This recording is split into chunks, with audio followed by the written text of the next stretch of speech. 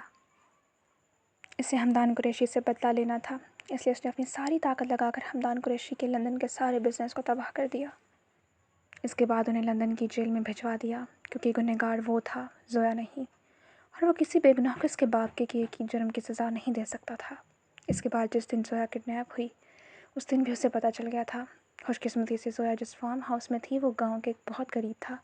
اس دن حیصل اور بالاج کا نکاح تھا۔ وہ فوراً اپنی گاڑی نکالتا ہوا حویلی سے نکلا۔ وہ راستے میں تھا جب زویا اسے پکار رہی تھی، مگر افسوس زویا اس کی آواز نہیں سن سکتی تھی۔ جب اس نے کہا کہ وہ چھلانگ لگانے والی ہے تو اسلام شاہ کا سارا وجود زلزلوں کی زد میں آ گیا۔ رک جا زویا، میں آ رہا ہوں، یہ مت کرو۔ وہ بے بسی سے چلاتا ہوا اس کی لوکیشن ٹریس کیے وہاں تک پہنچ گیا تھا، مگر اس نے دیر کر دی۔ زویا کی گر چکی تھی۔ اسلام شاہ کا سارا جسم کانپ رہا تھا۔ اسے لگا وہ اپنی سنو وائٹ کو دوسری بار کھو چکا ہے۔ وہ اس کے قریب گیا، اس کے قدم پتھر ہو گئے تھے۔ اس نے بہت نرمی سے زویا کو اٹھایا، پھر اس کی سانسیں چیک کی، وہ زندہ تھی۔ وہ خدایا، وہ زندہ تھی۔ اسلام نے فوراً اسے اپنی باہوں میں اٹھایا اور گاڑی تک لایا۔ اس کے بعد اس نے 5-6 کو زندہ اس فارم ہاؤس سمیت جلا کر مار دیا۔ زویا کے سر پر زیادہ چوٹ آئی تھی۔ کافی سارے کانچ کے ٹکڑے اس کے جسم میں لگے تھے، اس وجہ سے وہ کوما میں چلی گئی۔ جب ڈاکٹر نے زویا کی حالت بتائی تو اسے لگا کسی نے اس کی روح ایک بار پھر اس سے جدا کر دی ہے۔ وہ زویا کے وجود کو سینے سے لگا کر نہ جانے کتنی دیر روتا رہا۔ بہت مشکلوں سے ڈاکٹر نے اسے زویا سے الگ کیا۔ پھر وہ 2 ماہ تک زویا کے ساتھ کسی سائے کی طرح ہاسپٹل رہا۔ اسے کوما سے باہر نکالنے کے لیے وہ اس سے باتیں کرتا، مگر ہمزاد بن کر، اور بالآخر اس کی محنت رنگ لے آئی۔ وہ کوما سے باہر آ گئی تھی۔ اسلام کو کوئی شوق نہیں تھا اس کے سامنے ہیرو بننے کا، اس لیے وہ اسے اندھیرے میں رکھ کر اس کی حفاظت کرنا چاہتا تھا۔ اس لیے جھوٹ بول دیا کہ وہ تو 2 ماہ بعد آیا ہے۔ زویا نے رو رو کر جب اپنے باپ کی زندگی مانگی تو اس کا وجود آگ میں جل اٹھا۔ وہ اس شخص کو خود جیل بھیج کر آیا تھا۔ یہی تو فرق تھا پاکستان اور دوسرے ملک کے قانون میں۔ پاکستان میں جسے مرضی جیل سے نکلوا دو، مگر دوسرے ملک میں یہ بہت مشکل ہوتا ہے۔ اس نے زویا سے وعدہ کر لیا تھا تو اب اسے اپنا وعدہ نبھانا تھا، اس لیے اس سے سب حمدان صاحب کو واپس بھی نکلوانا تھا۔ مگر زویا کے اچانک غائب ہونے اسے ہلا کر رکھ دیا۔ وہ اسے 6 ماہ تک نہ جانے کہاں کہاں ڈھونڈتا رہا، مگر وہ اس طرح غائب ہوئی جیسے اس کا کوئی وجود ہی نہ ہو۔ حمدان صاحب کے واپس پاکستان آنے کے بعد انہوں نے بتایا کہ ان کی بڑی بیٹی عنایت شاید جانتی ہو۔ پھر انہوں نے عنایت سے رابطہ کیا تو پتہ چلا وہ وہاں تھی۔ وہ عنایت اور زویا کی ساری باتیں فون کے ذریعے سن چکا تھا۔ شام کو وہ حمزاد بن کر پارک میں آیا۔ وہ جاننا چاہتا تھا کہ زویا کیا چاہتی ہے۔ جب اس نے کہا کہ وہ اس سے کبھی بھی نہیں چھوڑ سکتی تو اسے واقعی دلی خوشی ہوئی تھی، مگر جس چیز نے اسے حیران کیا وہ یہ انکشاف تھا کہ وہ 8 سال کی عمر سے اسے پسند کرتی ہے۔ ضرور اس نے کمال صاحب کے گھر اسے دیکھا ہوگا۔ یہ محض اسلام کا خیال تھا، اب حقیقت کیا تھی یہ تو وہ بھی نہیں جانتا تھا۔ پھر 2 دنوں بعد وہ اسلام بن کر اسکول پہنچ گیا۔ اپنی بیوی کو جھٹکا بھی تو دینا تھا نا۔ اس کے بعد وہ اسے واپس لے آیا اور شادی کی رات اسے جو کچھ سچ بتایا وہ اسے ہلا کر رکھ دینے کے لیے کافی تھا۔ اس کی پھوپھو بلوشہ شاہ شادی شدہ تھی۔ حمدان قریشی بے گناہ تھا، بلوشہ بے گناہ تھی۔ اس کی گاڑی 2 گھنٹے کی مسافت کے بعد گاؤں کی حدود میں داخل ہو چکی تھی۔ وہ آج بہت غصے میں تھا۔ رات کے 2 بج گئے تھے۔ اس نے گاڑی حویلی کے پورچ میں روکی اور اندر کی جانب بڑھ گیا۔ ساری حویلی سناٹے میں ڈوبی ہوئی تھی۔ وہ سیڑھیاں چڑھتا دوسرے فلور پر آیا۔ اس سے پہلے وہ قدم کمرے کی جانب بڑھاتا، لاؤنج کی لائٹ اچانک جل اٹھی۔ رک جاؤ، ہاتھ اوپر! اور اسلام نے دانت پیس کر اپنا غصہ قابو کیا اور ہاتھ اوپر اٹھا لیے۔ وہ گھوم کر اسلام کے سامنے آیا۔ اس کا منہ پورا کا پورا کھل گیا۔ ہائے، میں تو لٹ گیا، برباد ہو گیا۔ میری AS کی ہڈی چوری کرتے ہوئے آپ کو شرم نہیں آئی؟ اتنے امیر ہوتے ہوئے بھی آپ نے میری 10,000 کی موسٹ فیورٹ ہڈی چوری کر لی۔ میں 1 سال سے حویلی کے سارے کمروں میں ڈھونڈتا پھر رہا ہوں۔ اسلام نے اسے گدی سے پکڑا۔ وہ مچل اٹھا۔ کمینے شخص، ایک ہڈی کے پیچھے ایسے رو رہے ہو جیسے میں نے تمہاری جان لے لی ہو۔ اسلام نے اپنا غصہ بہت مشکل سے قابو کیا۔ عالم نے دانت نکالے۔ ویسے آپ آدھی رات کو چوروں کی طرح حویلی میں کیوں گھسے؟ اسلام نے ایک مکہ اس کے منہ پر دے مارا۔ تم سے پوچھ کر آؤں گا میں؟ کیا عالم شاہ بتائیں مجھے، میں حویلی میں آ سکتا ہوں یا نہیں؟ اس وقت میرا دماغ بہت خراب ہے، ایسا نہ ہو میں تمہاری ہڈی پسلی توڑ دوں۔ اسلام نے اسے چھوڑا اور کمرے کی جانب بڑھا، مگر عالم کی آواز نے اس کے قدم روک دیے۔ آقا جان کو پتہ چل گیا کہ آپ نے شادی کر لی ہے، اور شابیز تو راکٹ بنا گھوم رہا ہے۔ اب آپ بچ کر رہیے گا، آپ کا چھوٹا بھائی ہونے کی حیثیت سے میں نے آگاہ کرنا اپنا فرض سمجھا۔ اسلام کے چہرے پر دل جلانے والی مسکراہٹ آئی۔ میں نے شادی کی ہے، کوئی گناہ نہیں، اور میں آقا جان یا شابیز شاہ سے ڈرتا نہیں ہوں، انہیں جو کرنا ہے کر لیں۔ وہ کمرے میں غائب ہو گیا۔ عالم سر جھٹک کر اپنے کمرے میں چلا گیا۔ حویلی میں ایک نئی صبح کا آغاز ہو چکا تھا۔ وہ کمرے سے نکلا، اس کا رخ حضل کی کمرے کی جانب تھا۔ وہ کمرے میں آیا تو حضل یونیورسٹی کے لیے تیار ہو رہی تھی۔ شیشے میں اس کا عکس دیکھ کر وہ مڑی اور اس کے طرف بھاگی۔ دوسرے ہی پل وہ اس کے سینے سے لگ چکی تھی۔ لالا آپ کب آئے؟ اسلام نے مسکرا کر اپنی اس بہن کو دیکھا۔ دل کا بوجھ بہت ہلکا ہوتا محسوس ہوا۔ کچھ گھنٹے پہلے ہی آیا ہوں۔ حضل سے الگ ہوئی۔ آپ واپس تو نہیں جائیں گے؟ اسلام کا چہرہ سنجیدہ ہوا۔ وہ شادی کی پہلی رات ہی زویا کو چھوڑ کر یہاں آ گیا تھا۔ گڑیا میں جلدی دوبارہ آؤں گا، فی الحال تو میں آقا جان سے ملنے آیا ہوں۔ حضل نے سمجھنے والے انداز میں سر ہلایا۔ اسلام کچھ دیر بعد اس کے کمرے سے نکلا۔ اب اس کا رخ نیچے والے لانچ کی جانب تھا۔ جیسے ہی لانچ میں آیا، سب ڈائننگ ٹیبل پر بیٹھے کھانا کھا رہے تھے۔ سب سے پہلے شابیز کی نظر اس پر پڑی۔ اس نے غصے سے اپنی مٹھیاں بھینچ لیں۔ آقا جان نے اسے دیکھ کر منہ موڑا۔ وہ ان سب سے بے نیاز اپنی کرسی کھینچتا ہوا بیٹھ گیا۔ امینہ بیگم اپنے بیٹے کو آج کے دن حویلی میں تصور نہیں کر رہی تھی۔ وہ اس کے پاس آئیں، محبت سے اس کی پیشانی چومی۔ اسلام نے اپنی ماں کے ہاتھ پر بوسہ دیا۔ اماں اپنے ہاتھوں کے مزیدار پراٹھے ہی کھلا دیں۔ آقا جان نے کیسے ضبط کیا وہی جانتے تھے۔ کیوں؟ شادی کی پہلی رات ہی بیگم نے نکال دیا جو یہاں پہنچ گئے ہو؟ شاویز دانت پیس کر دھاڑا۔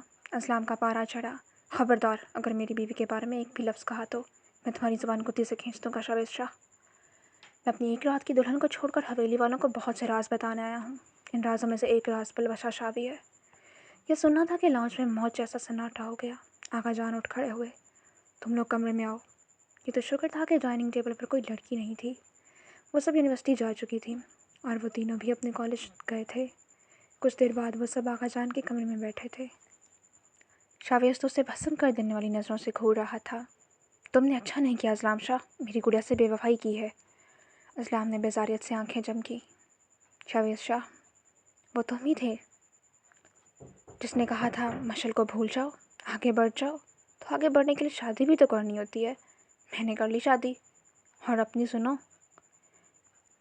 سے میں نے کوئی بے وفائی نہیں کی۔ میں آج بھی اسے اتنی ہی محبت کرتا ہوں جتنی سالوں پہلے کرتا تھا، مگر اسے چھوڑو، ابھی تو کسی بے گناہ کے ساتھ ہوئے جرم کا حساب ہونا ہے۔ اس نے اپنی جیب سے وہ نکالا اور آقا جان کے سامنے کیا۔ یہ رہا حمدان قریشی اور پلوشہ شاہ کی بے گناہی کا ثبوت۔ ذرا گواہوں کے دستخط میں اپنے بیٹے المیر صاحب کے دستخط بھی دیکھ لیں۔ کیا کہا تھا آپ نے؟ حمدان قریشی نے آپ کی بیٹی کی عزت کے ساتھ کھیلا؟ اب آپ کو بھی حمدان قریشی کی بیٹی کی عزت چاہیے۔ تو سنیں سردار صاحب، وہ لڑکی کوئی اور نہیں آپ کی نواسی ہے، زویا قریشی پلوشہ شاہ کی بیٹی ہے۔ اسلام شاہ نے آقا جان کی سماعتوں میں زہر گھولا۔ کمرے میں موجود ہر فرد کو اپنے سر پر حویلی کی عمارت گرتی محسوس ہوئی۔ آقا جان کے ہاتھوں سے وہ نکانا کما چھوٹ کر گر گیا۔ بلاج اور شاویز تو پتھر ہو گئے۔ یہی حال کمرے میں بیٹھے ان چاروں بھائیوں اور ان کی بیویوں کا تھا۔ انہوں نے بے یقینی سے اسلام کو دیکھا۔ جب حمدان قریشی عزت سے آپ سے پھپھو سائیں کا ہاتھ مانگنے آئے تب انکار کی کوئی وجہ بنتی نہیں تھی۔ آپ ایک بہترین باپ کبھی نہ بن سکے، مگر چچا سائیں نے ایک بھائی ہونے کا فرض بہت اچھے سے نبھایا۔ انہوں نے لندن بھیجنے سے پہلے ہی پھپھو کا نکاح حمدان قریشی سے کر دیا تھا۔ یہ اس نکاح نامے میں موجود تاریخ سے واضح ہوتا ہے۔ آپ نے مجھے زویا قریشی کی عزت کے ساتھ کھیلنے کا جب کہا تھا، وہ تب بھی میری بیوی تھی۔ حویلی آنے سے پہلے میں نے اسے نکاح کر لیا تھا۔ وہ آپ کا خون ہے، اس لیے مجھے نہیں لگتا کہ اب آپ کو میری اس شادی سے کوئی مسئلہ ہوگا۔ ایک اور بات، اس کی آنکھیں بھی اوشن بلیو ہیں۔ اسے بھی اسموکنگ سے الرجی ہے۔ اس کے اندر پلوشہ شاہ اور مشعل شاہ کی جھلک ہے۔ اسلام مسکرایا، پھر اٹھ کھڑا ہوا۔ وہ سالوں سے جاننا چاہتی ہے کہ اس کا ننیال کہاں ہے، لیکن مجھے نہیں لگتا اب مجھے اسے بتانا چاہیے۔ میں کیا کہوں گا کہ اسے تمہارے نانا کی نظر میں تم ایک ناجائز اولاد ہو۔ قیامت کے دن سے ڈریں جب پلوشہ شاہ کا گریبان پکڑ کر اپنے اولاد کے ساتھ ہوئی ناانصافی پر حساب مانگے گی۔ اور آقا جان کو لگا اسلام شاہ نے ان کے چہرے پر اپنے لفظوں سے تماچا مارا ہو۔ میں اپنی زندگی میں خوش ہوں، مجھے خوشی رہنے دیں۔ اور آخری بات، آج کے بعد اگر ہیزل کے ساتھ آپ نے پہلے جیسا سلوک کیا تو پھر میں اسے بھی وہ سارا سچ بتا دوں گا جو آج تک راز ہے۔ آغا جان کا سارا جسم کپا اٹھا اور بالاج کو لگا اسلام شاہ نے اسے نئی زندگی دے دی ہو۔ آج میرا ولیمہ ہے، اگر کوئی آنا چاہے تو آ سکتا ہے، میری خوشی میں شامل ہونے، نہ کہ اسے برباد کرنے۔ چلتا ہوں۔ اتنا کہتے ساتھ وہ کنگ میکر کی مسکراہٹ لیے نکل گیا۔ بالاج اپنی ماں کے روبرو آیا۔ اب تو آپ کو ثبوت مل گیا ہے نا کہ ہیزل کا کردار کیسا ہے۔ مجھے فخر ہے کہ وہ میری بیوی ہے۔ میں بہت خوش ہوں جس نے ہیزل کو ان حالات میں اپنایا جب کوئی بھی مرد اپنے غرور اور انا میں اس کے وجود کو کچل دیتا۔ بالاج کے لہجے میں کاٹ تھی۔ وہ بھی کمرے سے نکل گیا۔ ایک ایک کر کے سارے کمرے سے نکل گئے اور آغا جان خالی ہاتھ بیٹھے رہ گئے۔ صحیح کہتے ہیں، آدھا سچ پورے جھوٹ سے بھی زیادہ خطرناک ہوتا ہے۔ 11 بجے کے بعد اس کی گاڑی شاہ ویلا میں داخل ہوئی۔ وہ خود کو ہر بوجھ سے آزاد محسوس کر رہا تھا۔ وہ گاڑی پارک کرتا ہوا اندر کی جانب بڑھا۔ سامنے ہی انیلا بیگم بے چینی سے ٹہل رہی تھیں۔ اسے دیکھ کر وہ اس کے پاس آئیں۔ تمہارا دماغ کم کرتا ہے یا نہیں؟ یہی رات کی دلہن کو چھوڑ کر کہاں غائب ہو گئے تھے؟ وہ اس پر برس پڑی۔ اسلام نے اپنی مسکراہٹ روکی۔ وہ اس کے کیے بالکل دوسری ماں تھی۔ وہ اسلام کو اپنا بیٹا ہی سمجھتی تھیں، اس لیے اس پر پورا حق جتاتی تھیں۔ ریلیکس موم، ضروری کام سے گیا تھا۔ انیلا بیگم کی تو تیوری چڑھی۔ ضروری کام کے بچے، بھول گئے تمہاری کچھ گھنٹوں پہلے شادی ہوئی ہے؟ اپنی بیوی کا کوئی خیال ہے یا نہیں؟ وہ بخار میں تپ رہی ہے۔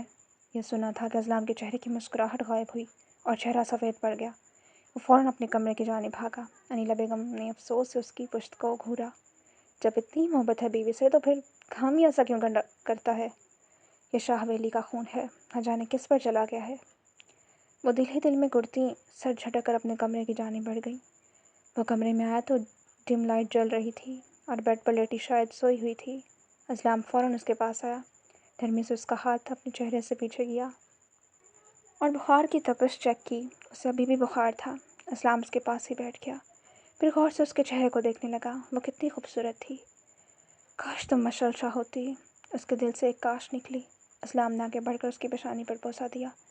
وہ سو رہی تھی۔ کچھ دیر وہ اسے دیکھتا رہا، پھر بے خود ہوتا اس پر جھک گیا۔ وہ بخار میں غنودگی میں تھی۔ اسلام شاہ اپنی منمانیاں سر انجام دیتے ہوئے مدہوش ہو گیا۔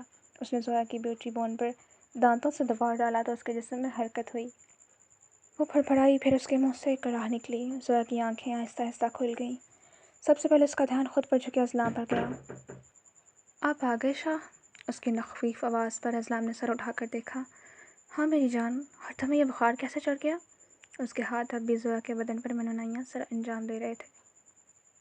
پتہ نہیں، شاید شادی کے فنکشن کی وجہ سے تھکاوٹ ہو گئی تھی۔ اسلام نے اس کے ماتھے پر لب رکھے۔ اچھا فکر مت کرو، میں تمہاری ساری تھکاوٹ اپنی لمس سے ختم کر دوں گا۔ وہ دیوانگی کی آنچ میں کہتا زویا کو بیڈ کے درمیان میں کرتا اپنی شرٹ اتار پھینکتا اس کے اوپر جھک گیا۔ شام کے 5 بج گئے تھے۔ بیوٹیشین زویا کو تیار کرنے کے لیے آ گئی تھی۔ اسلام فریش ہونے کے بعد واش روم سے نکلا، پھر ایک نظر بیڈ پر سوئی زویا پر ڈالی۔ ڈریسنگ روم میں جا کر اس نے کبرڈ کھول کر اپنی شرٹ نکال کر پہنی، پھر دوبارہ زویا کے پاس آیا۔ اسلام نے اس کی پیشانی پر بوسہ دیا۔ زویا اٹھو میری جان، ریسیپشن کا ٹائم ہو گیا ہے۔ اس نے نرمی سے زویا کو ہلایا کہ اس کی اپنی مدی مدی آنکھیں کھولیں۔ اسلام نے اس کا بخار چیک کیا جو اب اتر چکا تھا۔ زویا کا چہرہ خفت سے سرخ پڑ گیا۔ اسلام شاہ نے کچھ الجھن سے اس کی طرف دیکھا۔ جاری ہے۔